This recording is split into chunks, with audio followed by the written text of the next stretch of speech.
We are still missing about 50% of the class, so I'm going to give it just a couple more minutes and then we'll get started.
All right, good morning. How are you guys today? Happy it's Friday.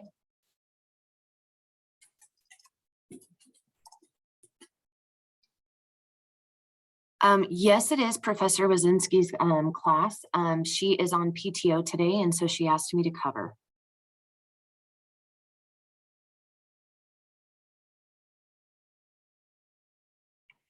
Any other questions as we get started?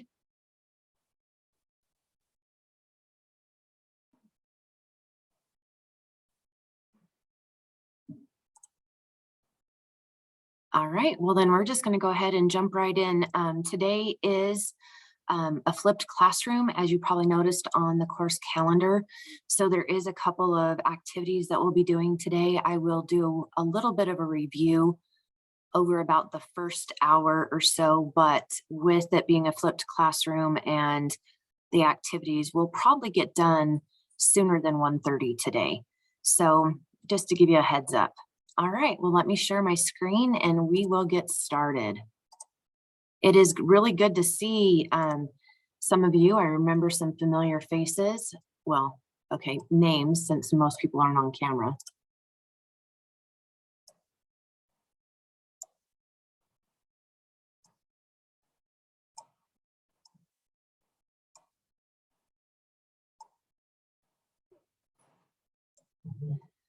All right. So the musculoskeletal system, we need to understand why it is that we care so much about it. It provides a lot of different resources for the body, like supporting it, protecting vital organs, fostering movement, so mobility, maintaining body temperature, helping to get the return of the blood flow back to the heart. And then it's a reservoir of blood cells and essential materials, and then hematopoiesis. So as we talk about bone maintenance, were any of you aware that thyroid hormone played a significant role in bone maintenance?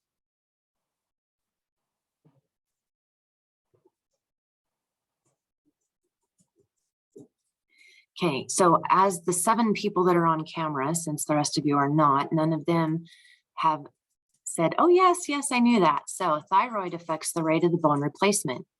Too much thyroid hormone in your body speeds the rate at which bone is lost. If this happens too fast, the osteoblast may not be able to replace the bone loss quickly enough.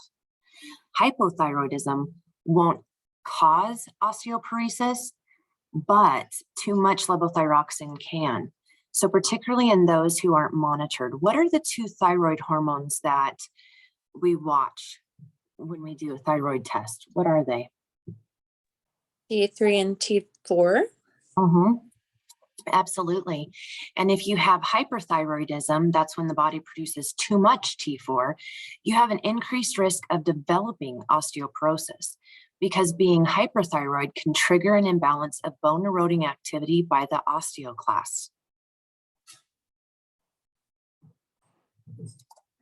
So when we're talking about the different types of musculoskeletal procedures, there is X-ray, CT scan, MRI, arthroscopy, nuclear scans, DEXA scan, electromyography, and nerve conduction studies.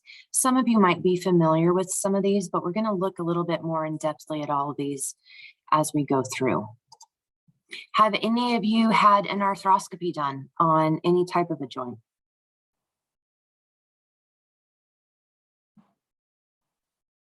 All right, well, an arthroscopy pretty much just allows the doctor, the physician, to make 4 little incisions, and they are able to go in and actually look within the joint. Sometimes there's problems within the joint that we're not able to actually see in MRI or a CT scan. So what they're able to go in there, they look and see if there's any damage. They're able to actually touch the bones and see if there's any softening, which indicates that there's bone breakdown. And this can, of course, as if there's osteoarthritis and swelling, it also causes damages to the tissues. And so that's what's trying to be visualized to see that that does not happen. They can also repair torn ligaments and meniscus and do a biopsy of the synovial fluid. Now, it used to be a few years ago that an ACL repair, they had to actually go in and they would do like a 6-inch long incision on the knee. Now they're actually able to do this arthroscopy. So as you can imagine, healing and the length of time for the patient to be down is greatly, and their chance of infection is greatly reduced with being able to do it arthroscopically. The same thing is true, though, as if there is an injury or another type of surgery. We need to assess those 6 Ps. We need to price. Here is a little area that you can remember for an extremity. It's protection, rest, ice, compress, and elevate. So I did have one of those surgeries on my left knee because my kneecaps used to sit, I don't know if you can see, but they used to sit way up here and on the side. And so we found out on my other knee, and my kneecap went underneath my knee. When I turned around, I'd done a normal turn, done it all the time. Turned around, collapsed, popped it back in. They had to do a massive surgery on that one. But this one, because it was still sitting there, they went in that way, and they were able to do a lateral release. They shot my kneecap back to the middle side. They were able to kind of anchor it down, but they had to clear out. I have like no cartilage in that knee now, but because of that, because it was completely destroyed. Yeah, my healing time compared to my other one, I was done within like 2 months and I was fine. The other one, it took me like 6 to almost 9 months. Yeah, it really decreases the healing time if they're able to do it less invasively, for sure. Thanks for sharing, Asa. Yeah. And I'm sorry if I mispronounced your name. Please let me know. No, you got it. You're good. Okay, perfect. We can also see bone scans done. This is a nuclear study where they're able to go in, and this is one of the scans they do to determine if there's any cancer within the bones. This can help us determine osteoporosis. This can also show whether or not there's osteomyelitis. And of course, with any type of nuclear scan, we have to assess for our patients' allergies, if they're pregnant, how is their kidney function working? Why do we care about their kidney function?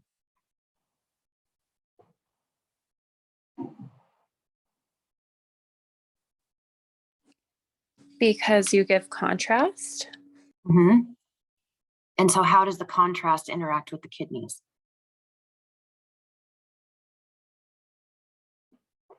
The kidneys are actually what metabolizes the contrast. And so if there's prior kidney damage, it can actually increase the kidney damage as a result. So we also have DEXA scans. DEXA scan is a type of medical imaging test. It's very low levels of x-rays to measure how dense the bones are. It's the most useful and easy and inexpensive test to help in diagnose osteoporosis. The test is quick and it's painless. Have any of you ever had a nerve conduction study done? All right, well, a nerve conduction study, it actually measures the muscle response or the electrical activity in response to a nerve's stimulation of the muscle. The test is used to help detect neuromuscular abnormalities.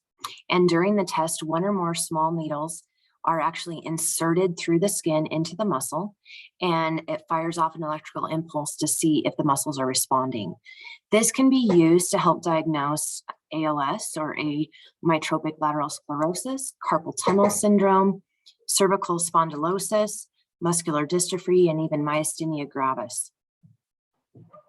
Because there is an actual electrode that is inserted in through the skin, the patients do have a risk of bleeding, and we can educate them on being able to apply ice or apply a warm compress to the insertion site to help relieve any muscle weakness or discomfort. So when we're talking about the different types of musculoskeletal therapeutic procedures, we do have arthroplasty, or simply a joint replacement. The typical types of joint replacement are the knee and the hip. We're going to talk about each one of these a little bit more. But even with the different types, we can have a total. We can have where they're able to just remove and replace part of the joint, and we can also have where they're able to do half of it. Maybe it is they only need to, like on the picture of the knee joint, maybe it is they only need to replace the surface of the tibia. For whatever reason, they're able to do that.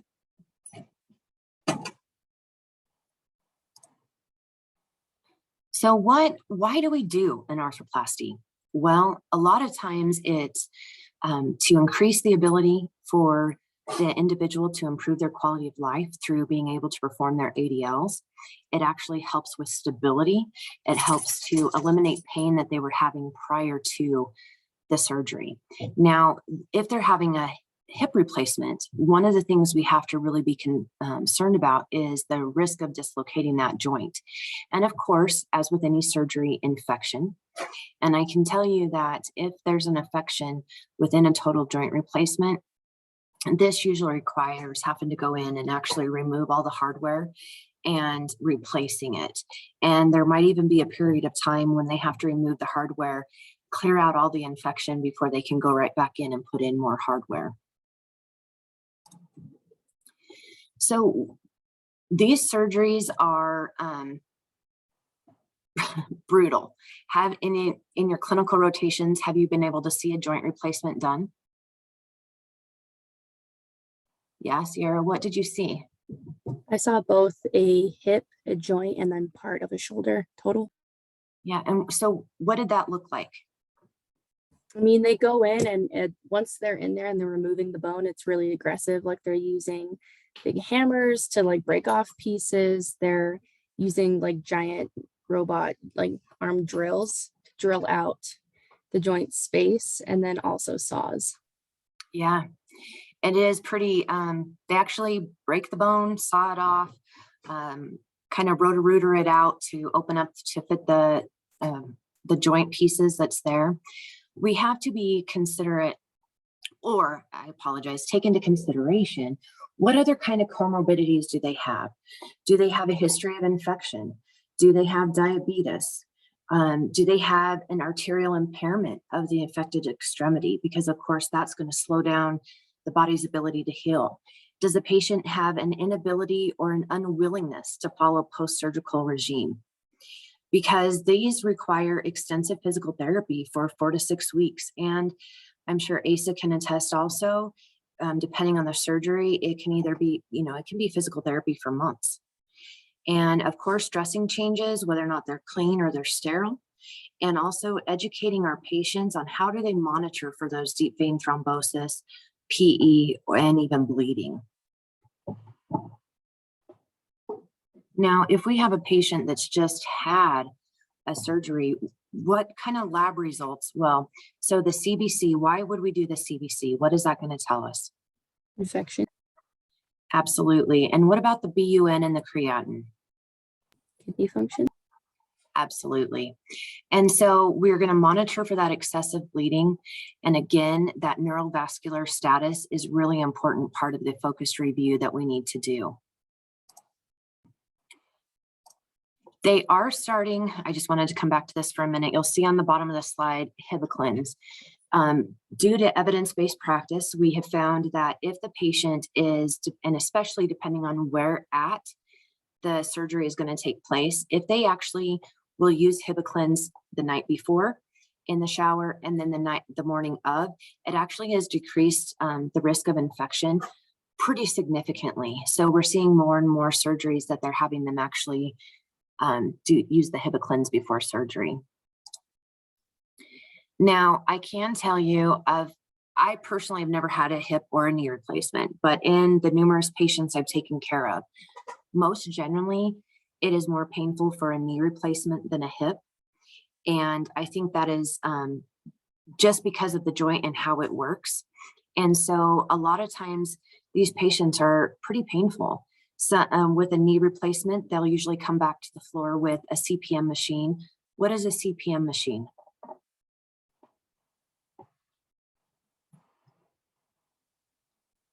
Is that the machine that will like move the joint frequently? Absolutely. So what it does is it does continuous passive motion.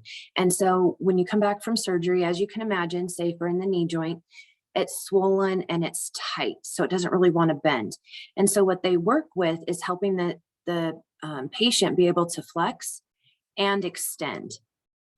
And so this usually takes a little while to get to that point, but the sooner they start working on this, the less chance or risk that the knee joint can actually be fixed and lose range of motion. And that's what we're trying to improve.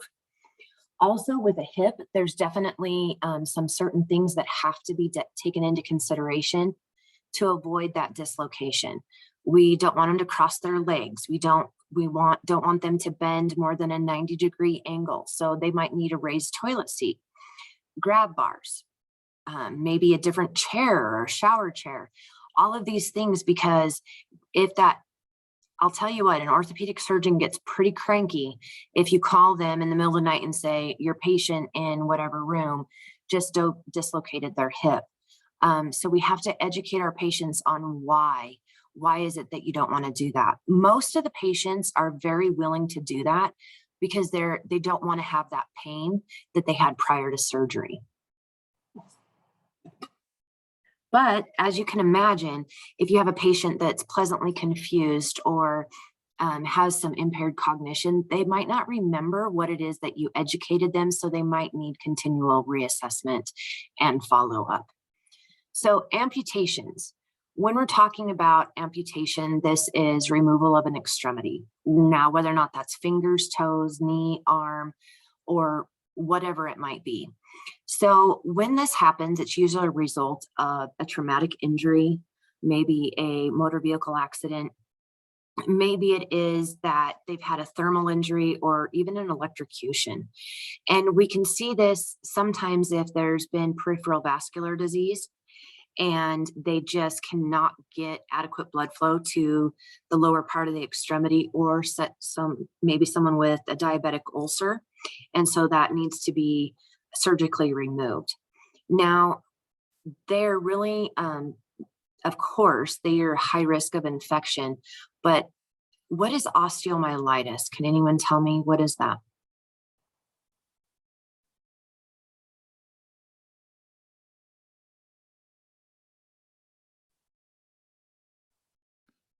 Is it like a bone infection or bone deterioration? It is actually where the infection itself actually moves into the bone. And so, My dad had that for a bit. Yeah, and did it take him a while to get rid of it? Yeah, he's got lots of feet issues and Charcot foot and all these other things. He's a type 1 diabetic and it didn't get treated right when he was younger. But he had this huge wound on the back of his heel and it was causing all that. And yeah, he's just now starting to heal from it. It's been almost 2 years. Wow. So yeah, absolutely. And osteomyelitis usually requires IV therapy or IV medication to actually help clear it up, just to get it into where the infection is at. Sometimes we are going to have a need to apply a tourniquet. And so to apply a tourniquet, there's just a little video here. There isn't any sound, but it just kind of goes over how we would apply that.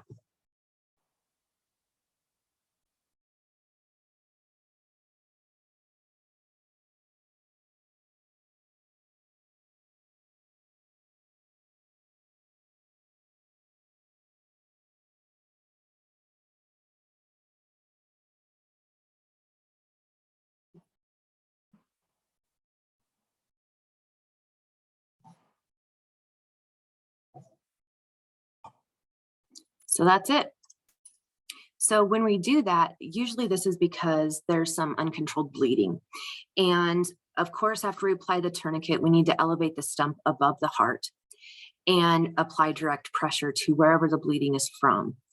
We would definitely use clean and even possibly, depending on the area that was amputated, sterile dressing changes. And we always have to monitor and continue to monitor for tissue perfusion. And most generally, once this happens, they're going to be placed on an antibiotic. Even if it's not for infection, it's going to be to help reduce the risk of obtaining an infection. Now, phantom pain can happen. This is where the patient actually feels pain in the extremity that is no longer there. And it's more likely when we have a non-traumatic amputation than a traumatic one. We do use different medications and therapies to help with phantom limb pain, and that's one of the activities we're going to take place here in just a moment. But there's complications. We have to allow the patient for a process of grieving, assess the psychological well-being of the patient. You know, their world has been changed. Now their mobility has been compromised. And so they also have a risk of hypovolemia as well as infection. And so we want to do these different types of things so that they don't acquire contractures in the rest of the extremity. Now, what we're going to do is, let me pull this up here.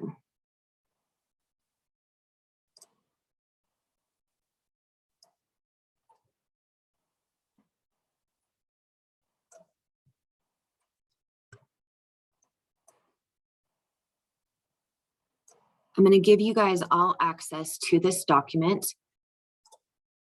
so that you guys can work on it in your groups.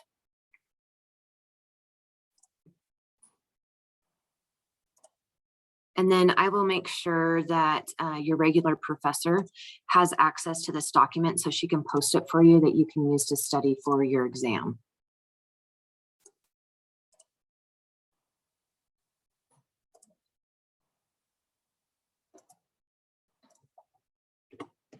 All right, I just want to make sure you all are able to open that up.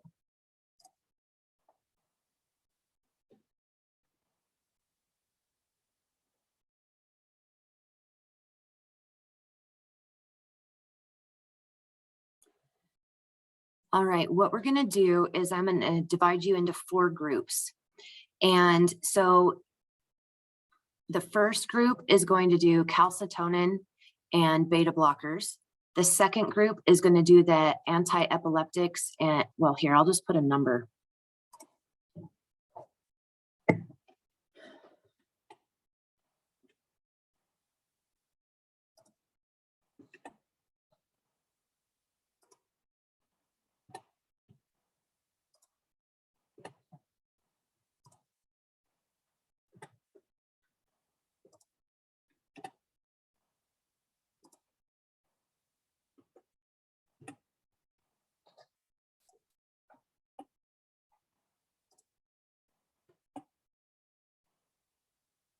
All right, and let me set up your breakout room. So what we're gonna do is you're gonna get together in your group and you're gonna complete this chart. And then we're gonna share it with everybody that you have it to go over this for studying for your test.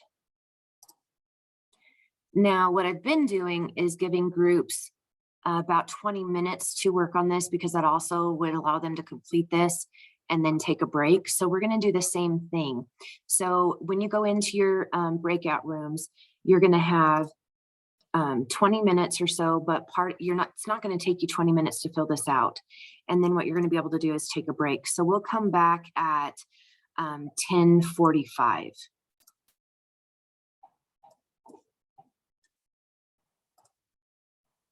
Any questions before we break up into those groups?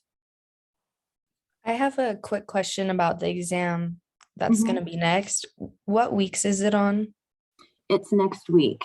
Or You like, know, is it covering? yeah, It's covering the last part of the cardiac content that we covered. So that would specifically be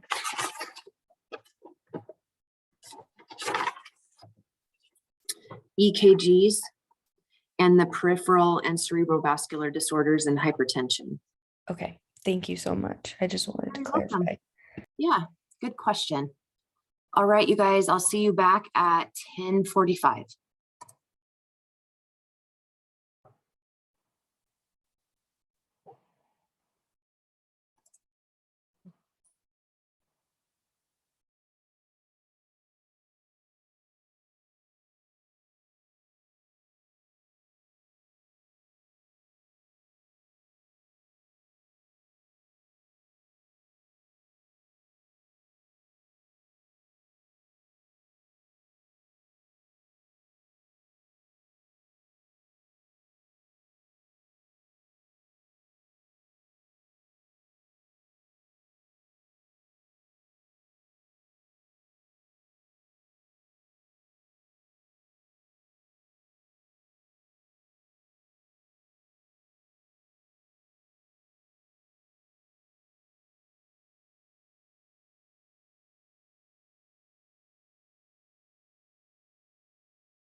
Professor King.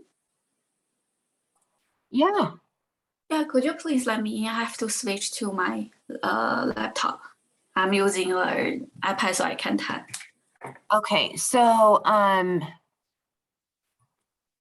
you want to go into the breakout room? Is that what you're saying? Yeah, actually, I'm waiting to get into the Zoom meeting. The regular room. Yeah, the Zoom meeting. I'm still waiting in the Zoom. Okay, I want to switch to laptop. all right, there you go. Great. So I'm in break room 3. Uh-huh.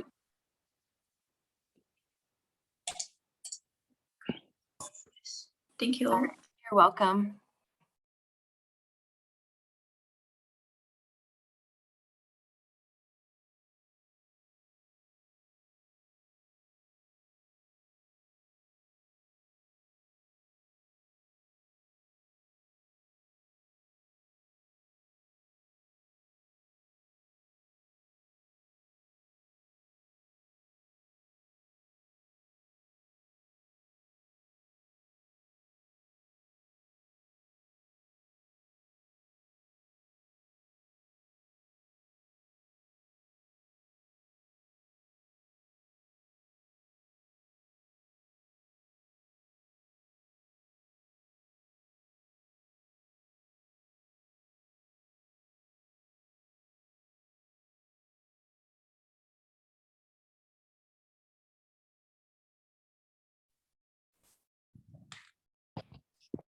Could you please assign me to room 3, break room 3? Yeah, so did you completely sign out of the other one? Yes. Okay.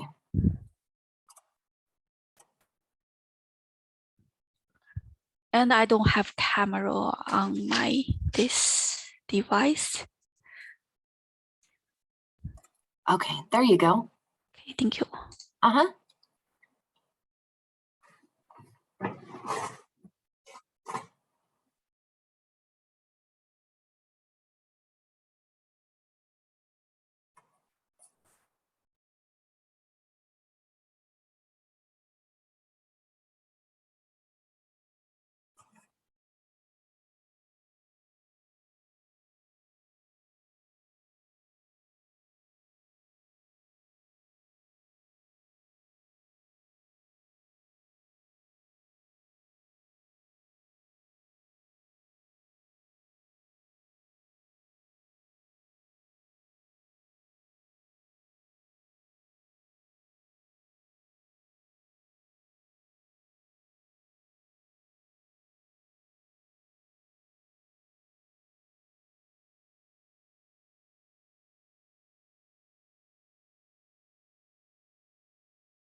I have to tell you, I feel so sorry for group 1 because they actually had half of their people leave them.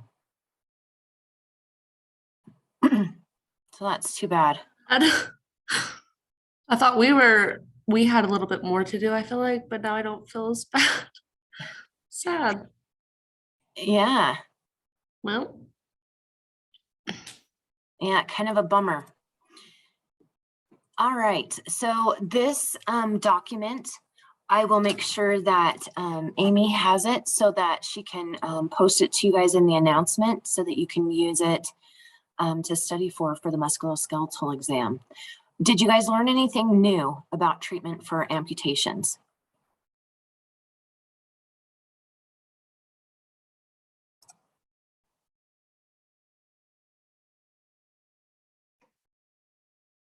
No one learned anything new?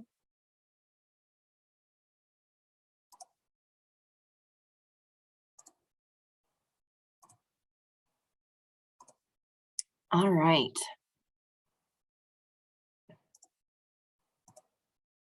So we do our physical assessment and we're looking at posture, gait, and if the joint has range of motion. What is their muscle strength? What does the skin look like? The neurovascular status. When you guys are faced with questions related to the any part of the extremity that's below the surgical site or the area of injury, neurovascular status is going to be one of those main things that you'll need to assess to make sure that we have adequate blood flow. Because remember, if we don't have adequate blood flow, the tissues are damaged and they begin to die. So osteoporosis, essentially what osteoporosis is it is where the bones start to lose density.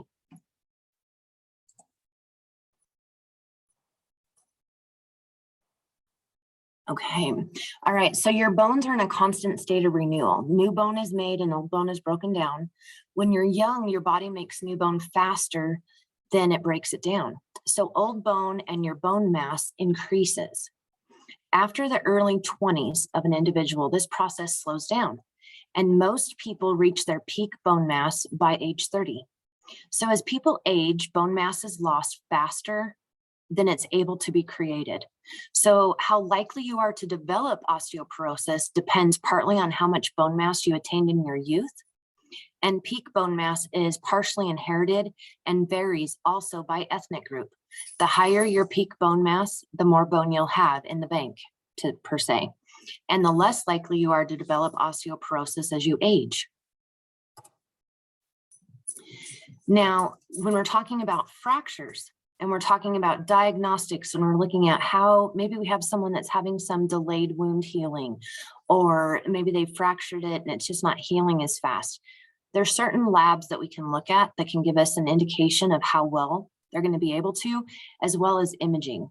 Women are much more likely to develop osteoporosis than men. The older you get, the greater your risk of osteoporosis. You're at greatest risk of osteoporosis if you're white or of Asian descent. Having a parent or a sibling with osteoporosis puts you at greater risk, especially if your mother or father fractured a hip. Men and women who have a small body frame tend to have a higher risk because they might have less bone mass to draw from as they age. Lowered sex hormones tend to weaken bones. So estrogen levels in women, testosterone levels in men. So, however, when estrogen loss, maybe the older woman has gone through menopause, but men can get breast cancer as well. And so if they're on an estrogen blocker, they are also at increased risk of developing osteoporosis. And then, like we talked about earlier, too much thyroid hormone can cause bone loss. This can occur if your thyroid is overactive or if you take too much of your thyroid hormone.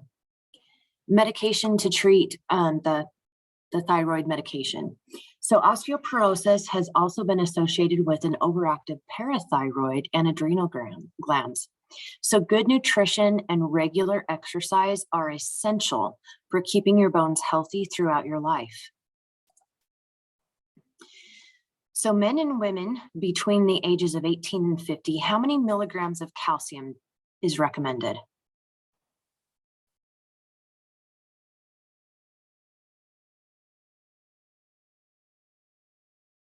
Anybody know?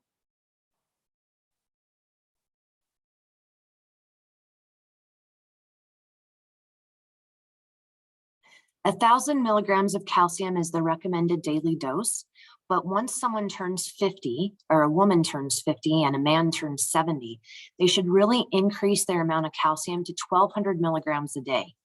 Now, we can also educate them on what are good sources of calcium.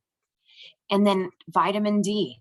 Why is vitamin D important when we're talking about osteoporosis interventions? Is it helping absorb the calciums? Absolutely. Vitamin D improves the body's ability to absorb calcium and improves bone health. So people can get their vitamin D from sunlight, but this might not be a good source if they live at a high latitude, or what if they live in Alaska where I was going to say Alaska. where they have months on end of no sunlight. Haley, have you lived in Alaska? I haven't, but my niece does actually. Yeah. And so they might need something for additional to increase their vitamin D intake through foods, but also they can also get one of those light boxes that you guys learned about last semester in mental health. So if somebody also uses regularly sunscreen and they avoid the sun because of a risk of skin cancer, they are also at increased risk of not having enough vitamin D. So most people need at least 600 international units of vitamin D a day. And then after the age of 70, it's recommended that it actually increases to 800. So your niece, Haley, maybe she could increase her intake of fish. I know that that's pretty Oh, prevalent. it's a huge, yeah, for sure. Yeah. And these others. Go on. No, go on. I don't want to cut you off. Sorry. No, go ahead. I just had a quick question. So with vitamin D, is that like, so you said like 600 a day. So I was told, and I don't know if this is correct, but you can take it like one day a week and then like your body will store it and then use it as needed. Is that correct? Or do you suggest more like a daily instead of? It is recommended daily, that especially if they don't eat some of these foods that are high in vitamin D, then they really need to take that 600 international units of vitamin D a day. But I'm saying, can you take all that dosage in one day for the week? Does that make sense? No, because your body can still only break it down at a certain. Okay, I was just told that, and I was like, I feel like that just seems. Okay, I was just curious. Yeah, no, that's a great question, because it's the same thing as have you ever heard of it when people they take or increase their vitamins and then it changes the color of their urine or the smell of their urine? It's the same thing. Your body can only absorb so much. And so the rest of it then is metabolized and just wasted. That's why my pee's always like bright when I take my vitamin B. Yes. Probably taking too much. Okay, good. Yeah, good question. I have a question about the calcium. Yeah, if the patient had a history of kidney stone, is that a good idea for them to take the calcium supplement? So that is my famous answer of it depends. It's going to be based individually on how much serum calcium does the individual have and how much risk do they have or history of repeat kidney stones. Because as with anything that we take, there's always risks versus benefits. So there's going to be some individuals that have a history of kidney stones, but because their serum calcium is so low, to protect their bone health, they need to take increased forms of calcium. So maybe some of those other dietary restrictions they need to look at. For example, I know that like soda pop or also iced tea can really lead to the further development of kidney stones. So maybe it is they need to cut that out, but yet increase their calcium. Okay, thank you. You're very welcome. So when we have contusion, strains, and sprains, I feel like you guys are in fourth semester, so should have a pretty good idea of how to take care of this in your patient. We know that with any of these, we can get some nasty bruising, especially depending on the mechanism of injury, but also how we manage this is with that price: protection, rest, ice, compression, and elevation. We've mentioned several times today the 6 Ps of the neurovascular assessment. That's really important. When you have a joint dislocation, what can actually happen is that articular surface, it can actually develop avascular necrosis because the blood flow has actually been cut off to the bone. And so when we're looking at this, we also need to look at the extremity below the joint that's affected and make sure that it's getting that adequate perfusion. Carpal tunnel syndrome. You can see this in people that have certain occupations that maybe they use a lot of wrist movement, or maybe they've had a prior injury, because essentially this is simply just compression of the median nerve in the wrist. Patients will complain of pain in their hands. They'll complain of paresthesia, and also, if they do this, which is considered the Phalen's movement, and it causes pain, that's an indication that that median nerve is actually being compressed. And they might try physical therapy or other thing, prior to them actually having surgery. But of course, when they have surgery,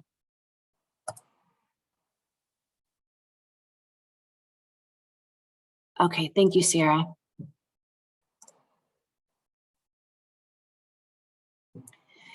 Okay, so when they have surgery, of course, they're going to be immobilized for a period of time. They're going to need to elevate their hand above their heart, the neurovascular status of the fingers, and we're going to check that every hour. However, most of these individuals, this is done on an outpatient basis. So we're going to educate the patient or their family member that's taking them home on what to do and how to check that neurovascular status, because if there's too much swelling, then we still do not want the fingers and the hand to be compromised for blood flow. And they're going to have decreased ability or mobility in their wrist for 4 to 6 weeks. When we're looking at fractures, we know that there are, if there's repeated fractures, this can be a sign of osteoporosis, but we also know that there's open and closed, there's displaced or non-displaced. And if that is open, what are we concerned about more?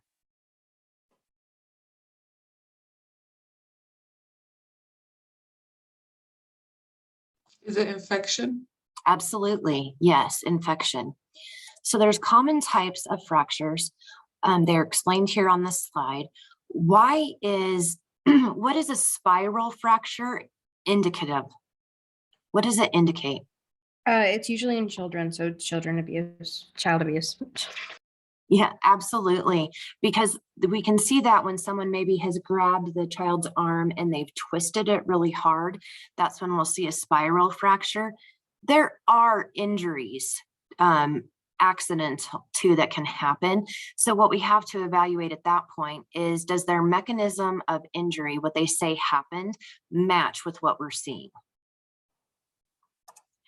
So tell me here on the picture of A, B, and C, what is A? How would we classify that? Open, compound. Open, yep. And how would we classify B? Is that displaced or? Displaced. Yeah, displaced. And what about C? What kind of a fracture is that? Is that a compound fracture? It's actually an avulsion fracture where the joint, it's been pulled out of the joint. Now, what about this that we see here on the toe? What type of a fracture is that? Hairline? Okay, maybe. Is it closed or open? Closed. And then is it displaced or non-displaced? Non-displaced. Yep, and it's actually a green stick. And then what about this last picture here? What do you think this is? Is it open or closed?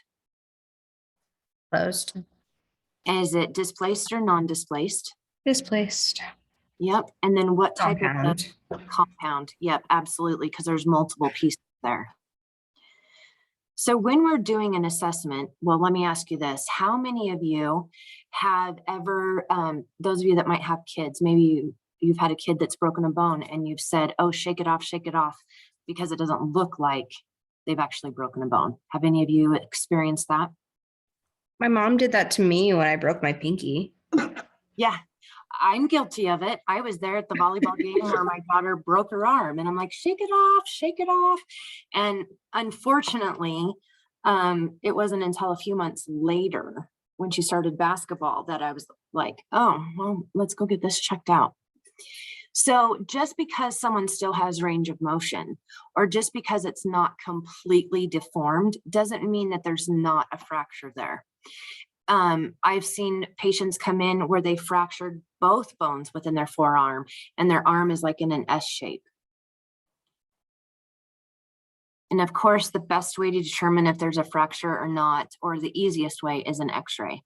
My daughter, she works for a vet here in town. She broke her toe and she was pretty sure it was broken. So she just took an x-ray there at the vet's office and then asked the vet if she needs to go in or not. So I guess whatever you need to do. You can't really do anything for a broken toe. You just buddy tape it. Yeah, it depends on if it's broken through the joint surface. If it's broken through the joint surface, then a lot of times it might need a pin. But a normal, just a toe, like what was on that picture that I showed a minute ago, those ones, there really isn't much to do other than just buddy tape it. That's correct. So what do we do? You know, one of the biggest things I've seen after the first 2 tests that you guys have taken is really a focus on, okay, this is what we have, but what does the nurse do? Those nursing interventions. Okay, I know we have this. Now what do I do about it? And so really understanding those nursing interventions or those nursing actions. And then also, what are we teaching the patient about this? Those are areas that I really see that you guys should really could beef up your ability to study maybe for the next exam, is those nursing interventions as well as patient education. Of course, you know, our number 1 priority is safety. And then we go into the ABCs. Well, right after that's going to be that neurovascular status check. And then we're going to be, you know, administer medication. Now, this could be a difference between whether or not are we knowing that they're going to go to surgery to fix this. So maybe they need an IV medication, or maybe it's a simple fracture and maybe they can just be given an oral pain medication or Tylenol or ibuprofen for it. Well, when we're talking about immobilization, these are the different types of immobilization that we might see used. I do want to talk for just a moment though on the knee immobilizer that's there in that picture. Have any of you ever had to have one of those? Aisha, maybe you had one after your surgery.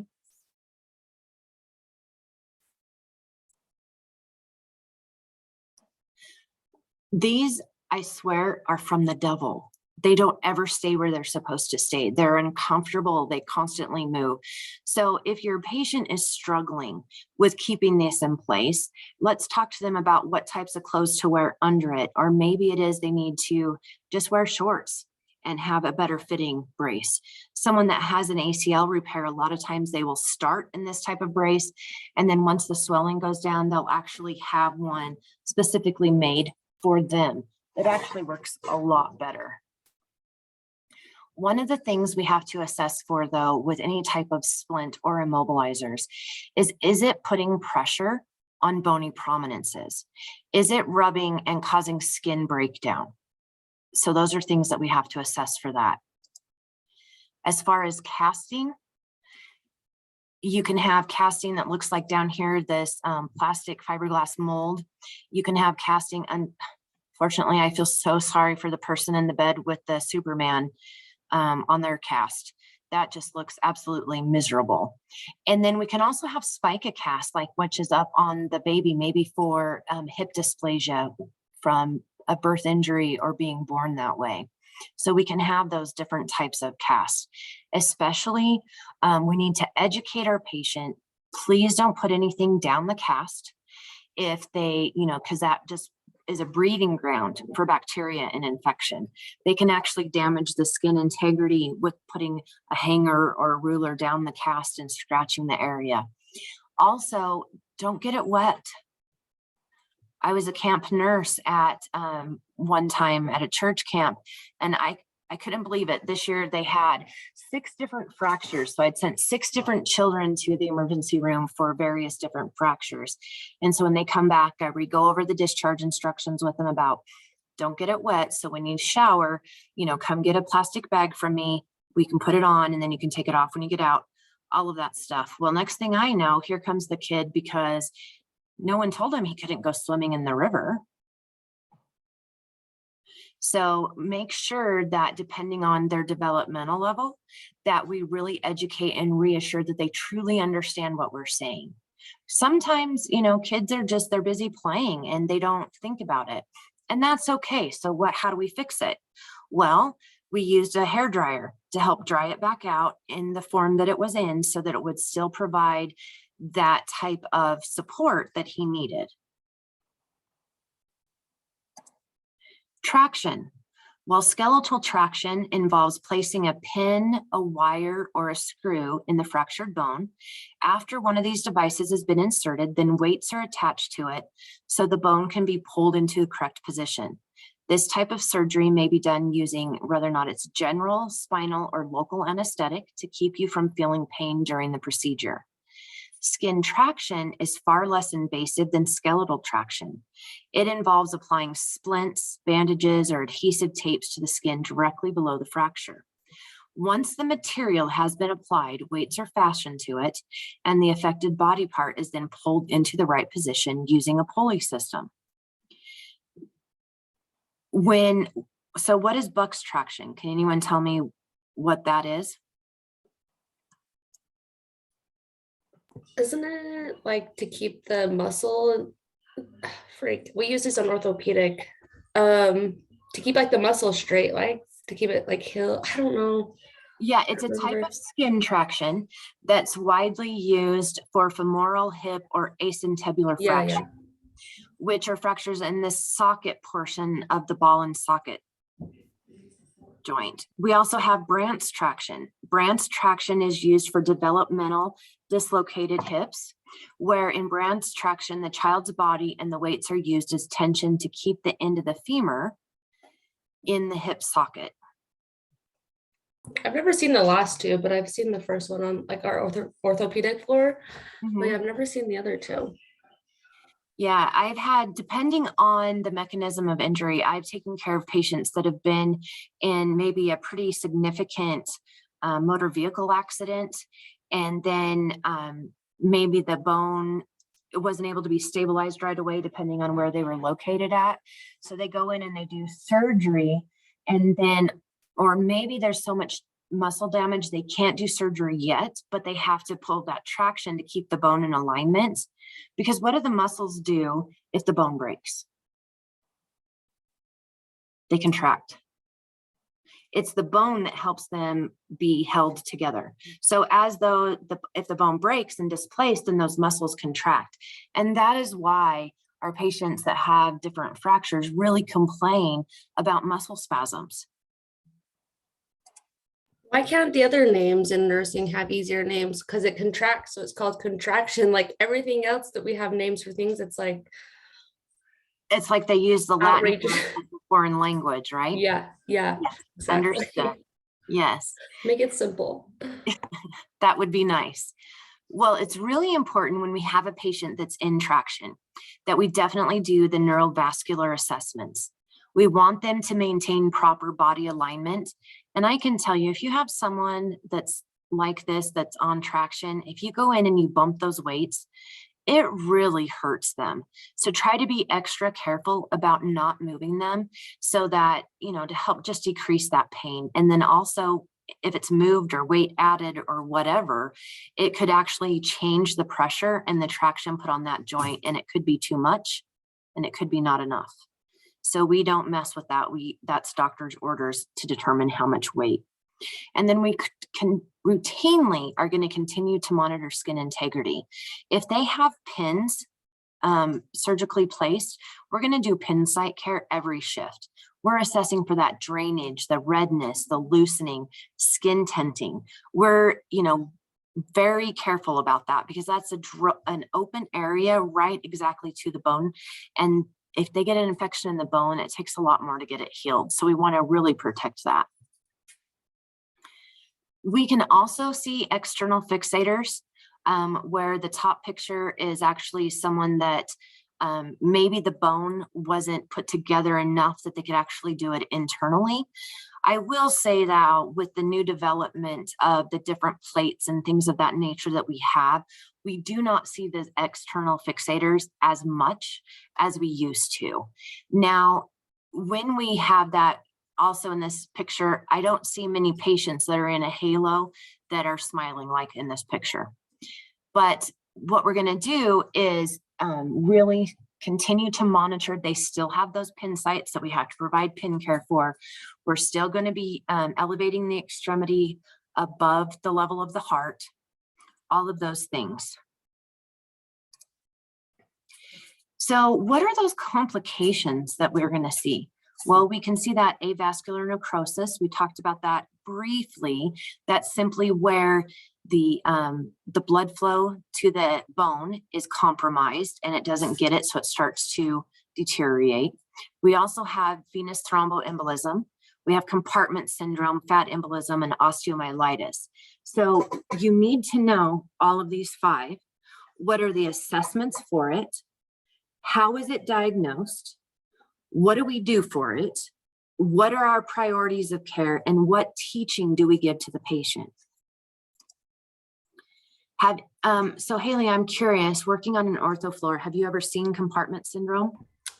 I actually have, but not like many times. I think it was like when I first started there and then like maybe like the middle or end or something. So yeah, yep, looks about like that. Yeah, so compartment syndrome is a rare complication. Yeah, but it can happen. So this is when there's increased pressure and it's within a confined space. It is swelling within the fascia of the muscle. And so it compromises that blood flow and the tissue perfusion. So when this happens, usually it requires them to go in and surgically perform a fasciotomy, and they'll come out of surgery and it might look where they leave it open so that the swelling is able to go down before they close it, or they can come back and look like what this poor person that looks like they have all the different staples with the threading wrapped through it. And the reason for that is that it can be tightened up as they're able to, so that they can go in and really just continually tighten that up as it's healing. Most generally, after compartment syndrome, the patient will need skin grafts done, and it's highly likely that they might need a wound vac after to aid with healing. So we're definitely our priority is going to be assessing those neurovascular status, because with that swelling, we don't want it compromised below. So if we start to see anything, we definitely need to notify the provider immediately. Fat embolism. How many of you are familiar with the fat embolism?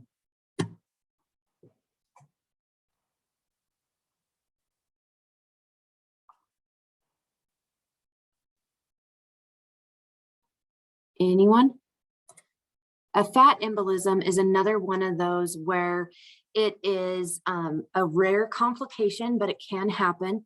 What puts people at increased risk of developing a fat embolism?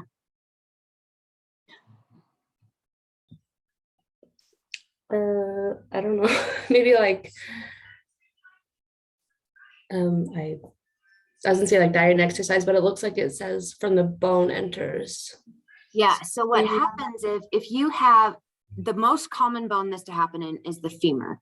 So if someone breaks their femur and it's not immediately immobilized, a fat embolism can actually make its way into the bloodstream and then it does just what a PE does, is it compromises respiratory status. And Oh, so wow. this results in impaired organ perfusion. So if we're able to catch it right away, so we're going to be assessing how long were they out before we could get the bone immobilized. We're going to be, if they've only had to, you know, kind of just move it a little bit to get it put back into place, it decreases our chances of fat embolism, as well as early surgical intervention. So all of these things can put someone, if they're not done, put someone at increased risk of developing a fat embolism. And then osteomyelitis. This is simply just infection of the bone. Have any of you in your clinicals taken care of a patient that's had osteomyelitis? I did in the on our med surg unit, not at clinicals. Yeah, osteomyelitis usually requires, especially in initiation of treatment, IV antibiotics. A lot of times these individuals, it will develop because of an open wound, maybe a diabetic ulcer that is really having trouble healing. Maybe they've had some other kind of a situation. Osteomyelitis is kind of a tricky little thing because you can develop osteomyelitis even when there's not an opening from the skin, and it's just where that infection actually just settles within whatever bone is affected and continues to grow. So I know some of you that had my class last semester don't like stories, but this is one story that I can share that to me really helped solidify my understanding of osteomyelitis. So my 2-year-old was complaining of back pain. Well, how many 2-year-olds complain of back pain? Not very many, but he was kept complaining of it. So we thought, well, maybe he was constipated. So we were doing some Miralax. Wasn't really happening it. He was having routine bowel movements. There wasn't a scratch or anything you could see on the outside. We tried a new car seat. We tried all of these different things. And after a few weeks, he actually ended up developing a fever of, it was over 102. So I thought, okay, well, you know, let's go check this out. Took him into the pediatrician. Pediatrician agreed, probably just constipation, because you can get a fever with constipation, and which I still think is a little bit weird, but okay. So anyway, he sent me to the hospital to get some lab work and some x-rays done. Barely got back home, and the pediatrician called and said, hey, I need you to come back right now. We saw something on the x-ray.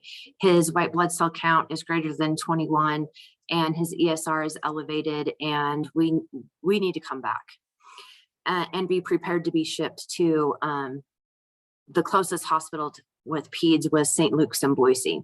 So anyway, went back to the hospital, ended up, they started him right away on IV antibiotics, ended up spending some time there to get further diagnostics. And actually what he had is he had developed osteomyelitis in his spine, and we have no idea for sure from what, whether or not he'd gotten a scratch on his hand outside playing or whatever it is, we don't know because there was no opening, but that is where the infection decided to end up and start multiplying. So when they do have osteomyelitis, it's pretty painful. And a lot of times to truly treat this, they're on long-term antibiotic therapy. And of course, we're using analgesics to help manage the pain. And in some cases, they even have to go into surgery and have surgical debridement. Now, whether or not that is removing part of the bone or just scraping out the abscess. So it is, and osteomyelitis can definitely result in amputation. What questions do you have?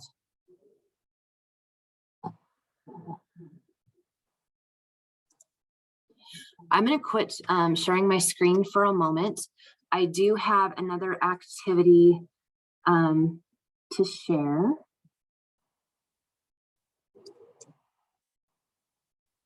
And I'm going to divide you back up into 4 groups. I'm going to recreate them though, so that group 1 isn't only 4 people, the rest of them have quite a few more. So group 1, you're going to work on this scenario, and you're going to tell the group, oh, I stopped sharing my screen so you can't even see it. So let me go back. I'm so sorry. Okay. this is what we're going to do. So group one, you're going to read this scenario, and then you're going to write down if these actions, if they're indicated, contraindicated, or non-essential.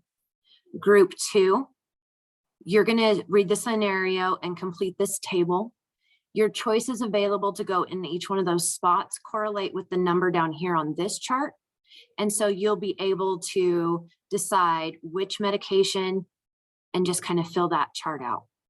Group three, you're going to work on this scenario, and then you are going to highlight which one of these nursing actions do you need to do.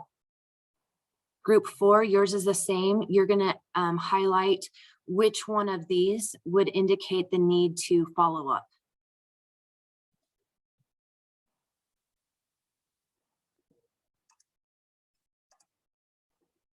So I'm going to pop this back in the chat before I break you into rooms.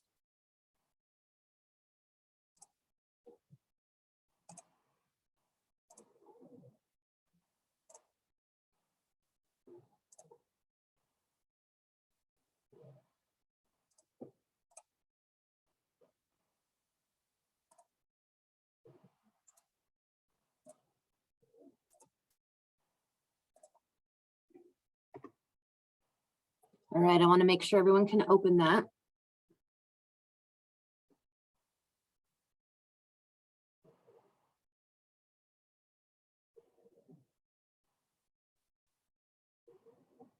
Everyone able to open it all right? Yeah. Okay, so let me set up the breakout rooms for you then.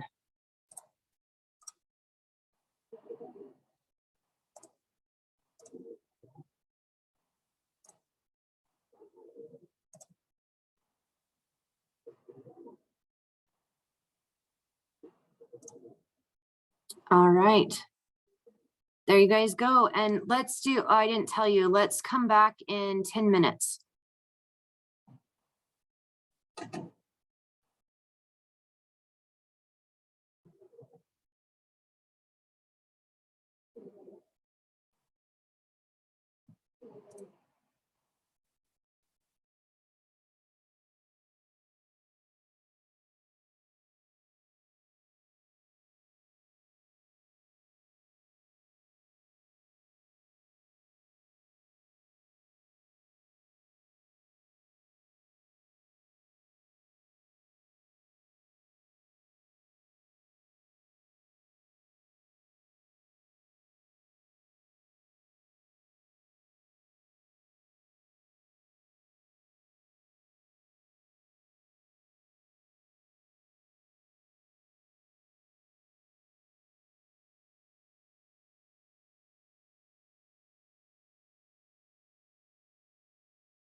All right, everybody should be back in just a couple seconds.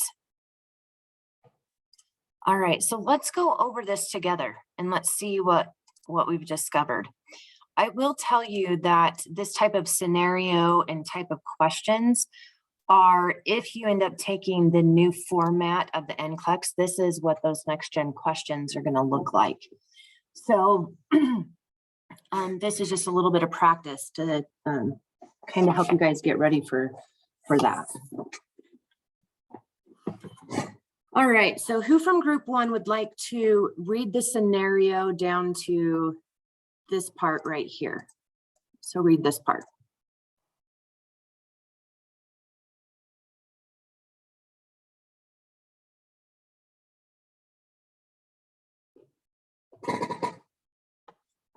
Nobody's willing to read it?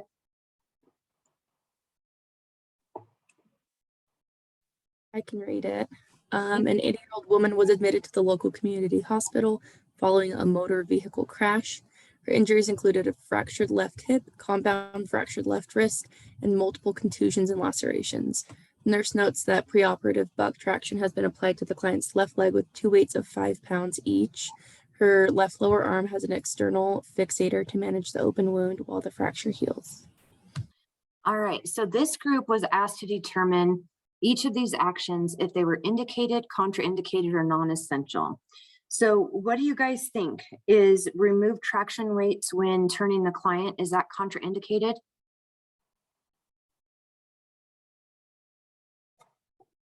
They're correct, because we don't remove those weights. So the next one is assess pin sites of external fixator for signs and symptoms of infection. Yep, we definitely want to do that. Take the client's temperature every hour. Do we want to do that?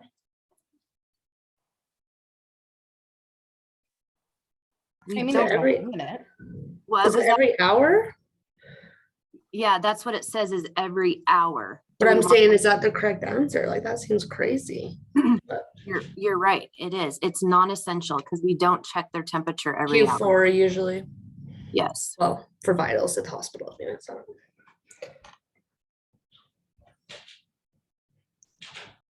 All right. And then the next one, check that the cast to ensure that it is not too tight. Yes. Well, nope, because she doesn't have a cast. Oh, shit. Shoot. Nope, she doesn't. It's all right. Sorry. I don't mind keeping it real. All right. How about manage the client's pain with analgesia? Are we going to do that? Absolutely. And then assist the client when she's ambulating in her walker. Yep, that's contraindicated as well because she's not going to be walking. And then yes, every shift we're going to check the ropes and the knots to make sure that they're intact. Good job, group one. All right, let's go down to group two. Who from group two would like to read this part of the scenario? I can read it. Oh, go, Issa, you're great. I've been talking enough.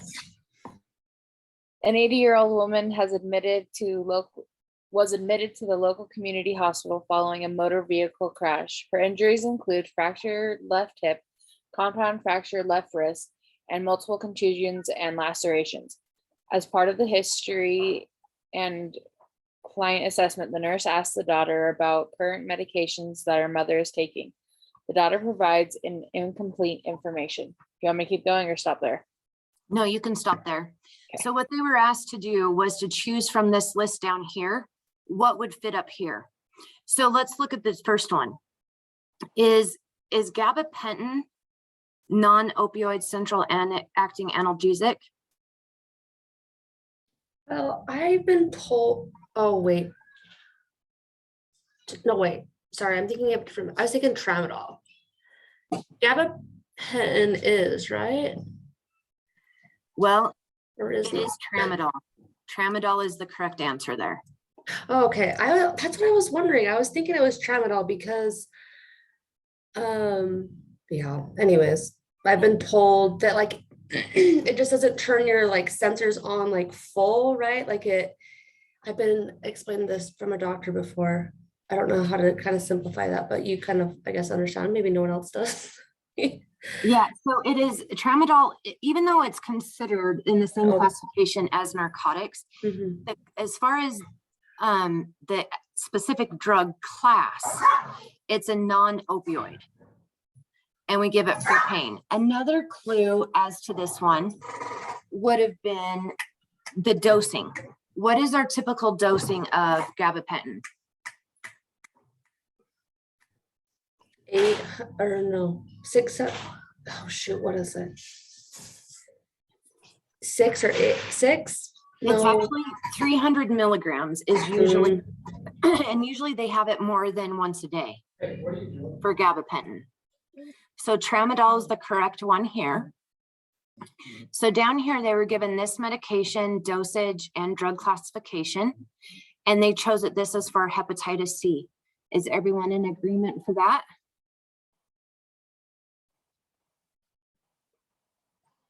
Yep, good job.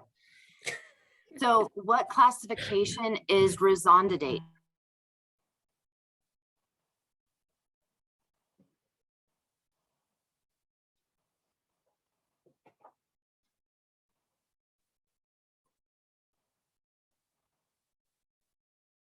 Like a modified? I don't know, actually. It's correct. It's a biphosphonate. Oh, it is correct. So, all right, and then down here for metoprolol, they were given a bunch of different dosages to pick out the right one. Does it look like they picked the right dosage for metoprolol?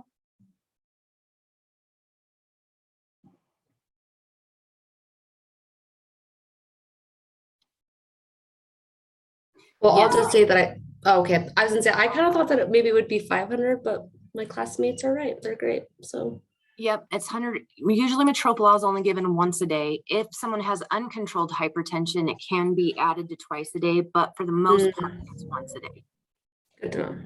So down here on number 5, which one of these medications down here is a sulfonylurea?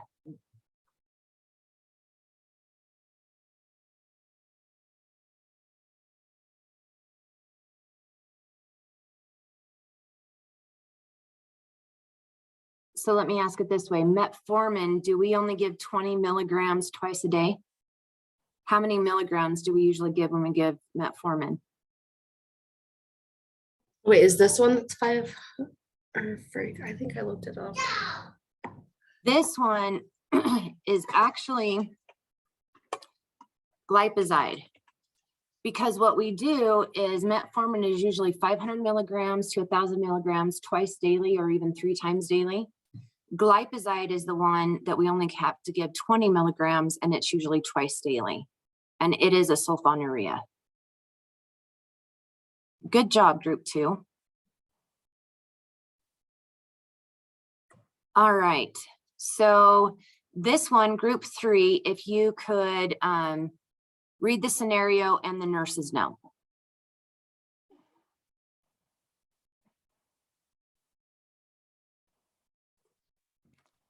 An 80-year-old woman was admitted to the local community hospital following a motor vehicle crash. Her injuries include a left fractured hip and left compound fractured wrist, which were both surgically repaired 2 days ago. The client is alert and oriented ×3. She gets out of bed to a chair with assistance at least 2 times a day. The nurse's note from the previous shift includes these comments regarding the client's skin assessment. The client has a 1-inch rented area on coccyx, sorry, it is not Blanche. Both heels have bluish coloration and feel soft and mushy. Superficial lacerations on upper arms and chest are beginning to heal. So let's look at these nursing actions. Would we want to teach the assistive personnel to avoid positioning her in a supine position?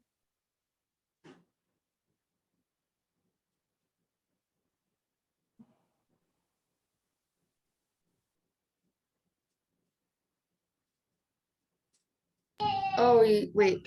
Yes, because it's a reddened area on the coccyx. Right, so we definitely would want to do this one. Oh, yes, sorry. Yes. Yeah, we want to teach them. We'll teach them because now she's already had surgery, so we're not in traction anymore. So now she can be rolled on her side rather than be completely on her back. So do we want to limit the client's time sitting in a chair to no more than an hour at a time? Yep, absolutely. While the client is in bed, position her heels to be off the bed at all times? Yes. Yes. Do we want to teach the client and family to increase her nutritional intake of carbohydrates? Maybe protein. Right, protein. And then what about consult with the registered dietitian for possible oral nutritional supplement? Do we want to do that? Mm-hmm. Absolutely, because maybe we're going to give her a protein shake or we're going to give her another type of supplement to aid with her wound healing. And then obtain a footboard or other device to prevent plantar flexion of her feet.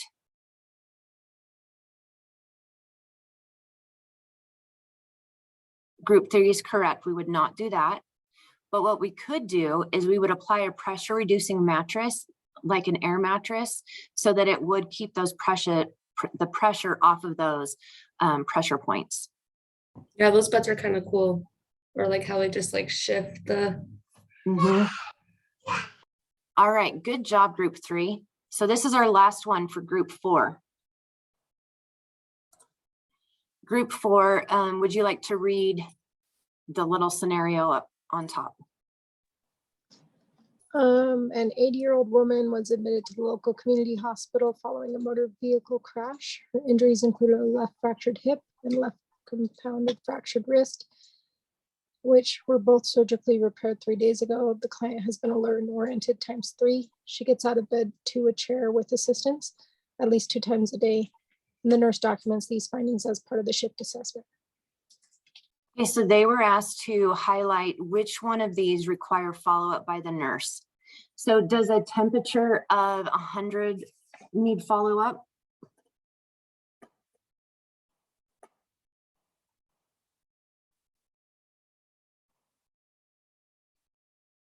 What do you guys think? Slightly elevated. Yeah, it's slightly elevated. So we want to check that because remember, she did have some open areas and she's just had major bone repair. So yeah, I'm going to worry about that because maybe she's developing an infection. Would we worry about a heart rate of 82? No, that's okay. Do we worry about respirations at 22? Yeah, those are a bit elevated as well. They might be a little bit elevated, but I'm still not too concerned about it because that's still pretty close to the normal range. Maybe she just got back to bed after working with physical therapy or something else. So, I mean, I'm going to do it as part of my assessment, but I'm not going to immediately follow up on it. And then what about the blood pressure? It's low.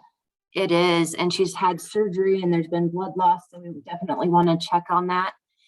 And then what about, is this abnormal? The left wound hip wound is dry and staples intact? Yep, that's normal, so that's good.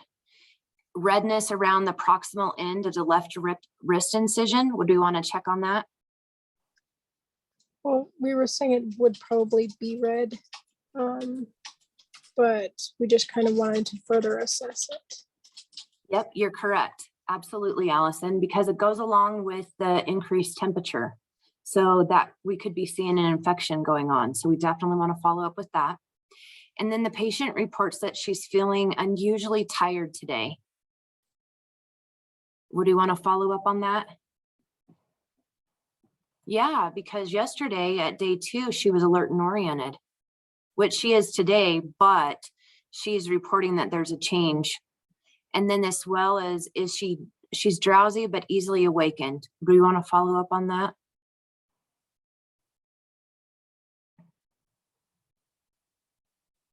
Yes, we would, because that goes along with the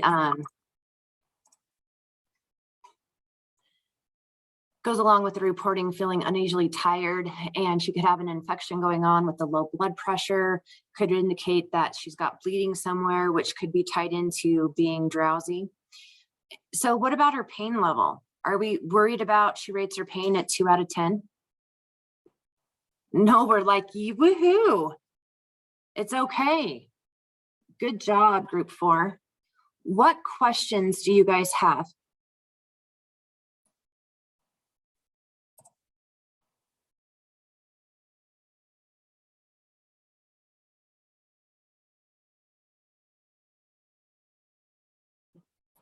All right, you guys, well, it was a pleasure to have you guys today and to participate in these activities. Don't hesitate to reach out if you have any questions. And don't forget, you guys have the second cardiac exam that opens on Monday and Tuesday next week. All right, you have a great rest of your day. Do something for yourself. You're welcome. Thank you. Be safe. Thank you. Thank you.